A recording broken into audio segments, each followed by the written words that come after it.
Muito obrigado, Sr. Presidente, Srs. Membros do Governo, Senhoras e Senhores Deputados. O PSD historicamente sempre se apresentou como um partido responsável e esteve sempre nos últimos meses do lado da solução, do lado do combate a esta pandemia. E disse-o por diversas vezes também que iria sempre dotar o Governo das ferramentas, dos instrumentos, dos meios necessários para combater essa pandemia. Por isso votou favoravelmente o estado de emergência que agora analisamos do seu ponto de vista do relatório. E isso quer dizer também, Sr. Ministro da Administração Interna, que ele não pode ser isento de críticas também, apesar de podermos dar as necessárias ferramentas ao Governo para poder implementar e regular esse mesmo estado de emergência, ele não está isento de críticas. E eu gostava aqui de salientar duas notas essenciais. A primeira, que todos nós notamos hoje, é que faltou planeamento, prevenção para a segunda vaga.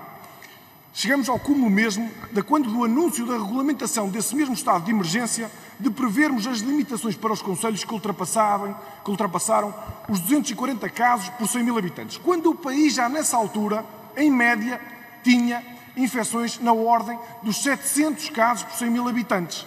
Foi tarde. Notou-se claramente a falta de planeamento e de prevenção do Governo e, eventualmente, se tivéssemos agido de outra forma, com planeamento, com prevenção, de forma atempada, as medidas restritivas de circulação de liberdade, prejudiciais à economia, teriam sido menores, não tão gravosas e os efeitos seriam diferentes daquele que a economia está a sentir hoje. É que planeamento e prevenção salvam vidas, poupam a economia e poupam empregos. E isso ficou claramente notório nesta regulamentação deste estado de emergência, que podia ter sido feito de outra forma, de forma mais ativa. Aliás, coisa que veio a acontecer na segunda regulamentação desse estado de emergência, que vieram escalonar as medidas por limites de infecções de outra forma que não da primeira vez. Se todos nós tivéssemos conhecido isso no verão, nos meses que antecederam a segunda vaga, aquilo que eram as medidas limitativas dos concelhos mediante a ultrapassagem de determinados limites de infectados de forma atempada, teríamos agido de outra forma e, se calhar, o Serviço Nacional de Saúde não teria entrado na pressão que entrou e a economia não teria a sofrer hoje o que está a sofrer. Depois, a segunda nota que aqui queria deixar é em relação à economia, ou melhor, à falta de apoio à economia, de medidas de apoio à economia.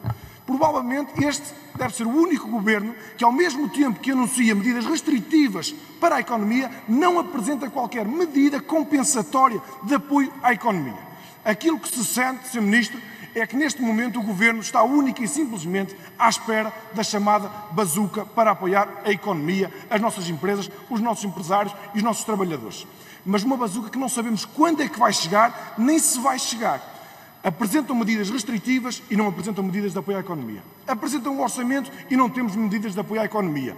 Quando chegar a bazuca, esperemos todos que já não seja tarde demais para salvarmos a economia, para salvarmos empregos. Esperemos, Sr. Ministro. Muito obrigado.